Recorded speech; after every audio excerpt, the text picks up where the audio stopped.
السلام علیکم ورحمۃ اللہ وبرکاتہ۔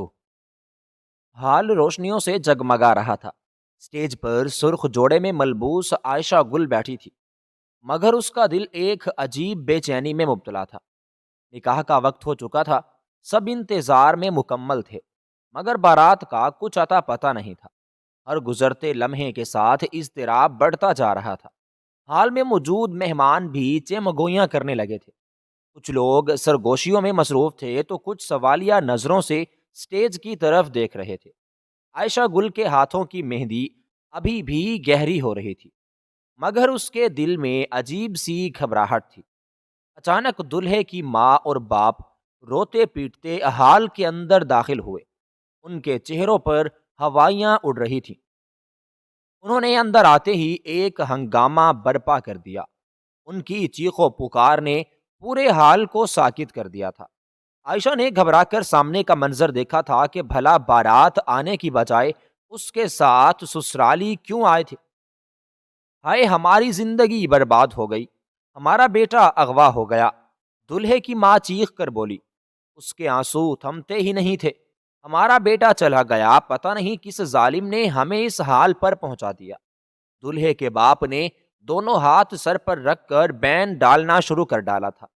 حال میں ایک دم خاموشی چھا گئی۔ سب لوگ حیران رہ گئے، کسی کو کچھ سمجھ نہیں آ رہا تھا۔ عائشہ گل کی رنگت یکدم فک ہو گئی تھی۔ اس کو تو لگ رہا تھا جیسے اس کی سانسیں حلق میں اٹک چکی ہوں۔ دلہا اغوا ہو گیا، یہ الفاظ نہیں گویا پگھلا ہوا سیسا تھے جو اس کے کان میں کسی نے انڈیل دیا تھا۔ اس نے آنکھیں پھاڑ کر اپنے سسرال والوں کی طرف دیکھا۔ دل بری طرح سے دھک دھک کرنے لگا۔ یہ آپ کیا کہہ رہے ہیں؟ اس کے لب تو کپ کپائے۔ وہ سٹیج سے کھڑی ہو گئی۔ اس کا سانس دھونکی کی مانند چلنے لگا۔ چہرہ سرخ ہو چکا تھا اور آنکھوں میں بے یقینی اور خوف کے آنسو بھی تیرنے لگے۔ یہی سچ ہے، یہ منحوس لڑکی، یہ کالے نصیب والی ہمارے بیٹے کو کھا گئی۔ شادی کے دن ہی ہم پر قیامت آ گئی۔ دلہے کی ماں نے غصے سے انگلی اٹھا کر عائشہ گل کی طرف اشارہ کیا۔ خدا کا خوف کریں بی بی، آپ کیا اول فول بک رہی ہیں؟ سرفراز احمد عائشہ کے والد آگے بڑھے۔ ان کا چہرہ پسینے سے شرابور ہو چکا تھا، آنکھوں میں بے پناہ دکھ تھا اور اس افتاد کو سمجھنے کی کوشش کر رہے تھے جو اچانک ان پر ٹوٹ پڑی۔ یہ سب تم لوگوں کی نحوست ہے۔ ہمارے گھر کی خوشیاں لٹ گئیں، ہمارا بیٹا لاپتہ ہو گیا۔ دلہے کے باپ نے غصے میں لرزتی آواز میں کہا، میرے خدا، میری بیٹی کا کیا قصور ہے؟ زینت بیگم نے بے اختیار اپنی بیٹی کو اپنے گلے سے لگا لیا۔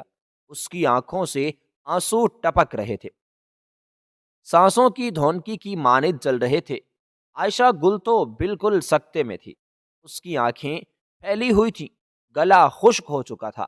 وہ کچھ کہنا چاہتی تھی مگر اس کی زبان اس کا ساتھ نہیں دے پا رہی تھی۔ اس کے قدم من من کے ہو گئے، دل جیسے کسی نے مٹھی میں جکڑ لیا ہو۔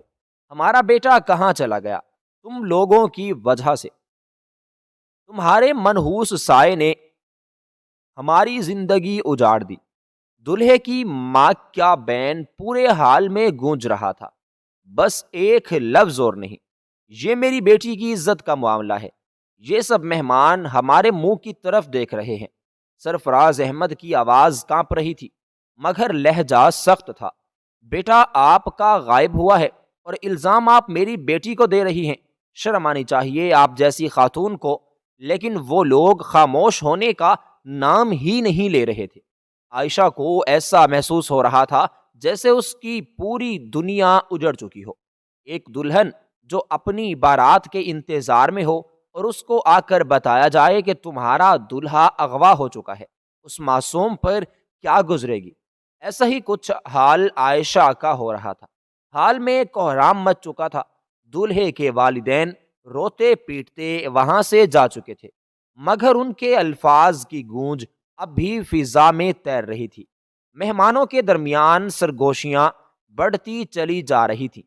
کچھ لوگ افسوس میں اپنا سر ہلا رہے تھے تو کچھ عائشہ گل کو درہم بھری نگاہوں سے دیکھ رہے تھے۔ کوئی سرگوشی میں کہہ رہا تھا لڑکی کی قسمت ہی خراب نکلی، نکاح کے دن دولہا لاپتہ ہو گیا تو کوئی ہمدردی جتاتے ہوئے بولتا بیچاری معصوم ہے، اس کا کیا قصور، مگر زمانہ تو انگلیاں اٹھانے کے بہانے ڈھونڈتا ہے۔ سرفراز احمد کی یہ سب سن کر مزید ٹوٹ گئے، دل پر جیسے کوئی وزنی پتھر رکھا تھا۔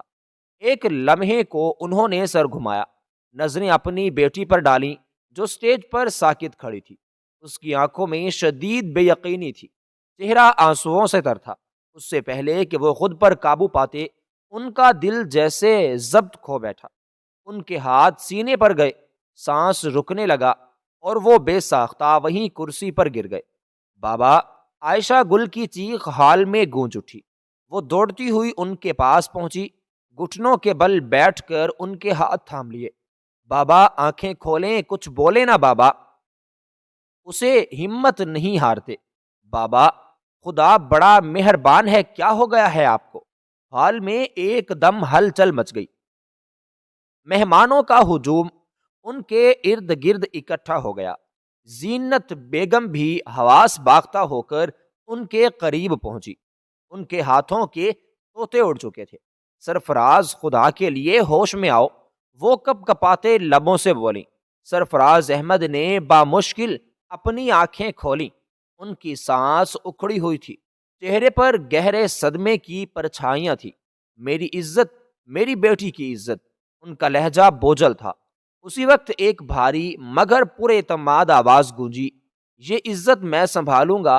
سب کے ساکت جسم ایک ساتھ مڑے۔ مہمانوں کی بھیڑ میں سے وہ کروفر سے آگے بڑھا، سفید شلوار قمیض میں ملبوس، پروقار چال چلتا ہوا وہ آگے آیا۔ سنان شاہ کا بلا کا حسین، سرخ و سفید رنگت، گہری نظریں، بلند قد اور پر اعتماد۔ حال کی روشنی میں اس کے چہرے کی چمک مزید نمایاں ہو رہی تھی۔ ہر آنکھ اس پر آ کر ٹھہر گئی اور وہ اپنی گہری آنکھوں سے عائشہ گل کو دیکھنے لگا تھا، جیسے اسے جتا رہا ہو کہ اس کے علاوہ تو اس کو کوئی حاصل کر ہی نہیں سکتا، یہ میری ذمہ داری ہوگی۔ وہ دھیمے مگر مضبوط لہجے میں بولا، میں وعدہ کرتا ہوں کہ میں ان کا خیال رکھوں گا، میرا نکاح ان سے کروائیں، میں ان کو اپنانا چاہتا ہوں۔ حال میں ایک دم بالکل سناٹا سا چھا گیا۔ عائشہ گل پتھر کی مورت بنی کھڑی تھی۔ اس نے سنان شاہ کی طرف دیکھا، وہ اس سے 3 سال چھوٹا تھا، مگر اس کی آنکھوں میں بلا کا ٹھہراؤ تھا۔ وہ تو آج امریکہ جانے والا تھا اپنی آگے کی پڑھائی کرنے، مگر وہ اس طرح اس سے نکاح کے لیے کیوں رضامند ہو گیا تھا؟ یہ تم کیا کہہ رہے ہو سنان؟ زینت بیگم کی آواز لرز گئی۔ سنان شاہ نے ان کی طرف دیکھا، نظریں جھکائیں نہیں، اعتماد سے جواب دیا، چچا کی عزت میری عزت ہے۔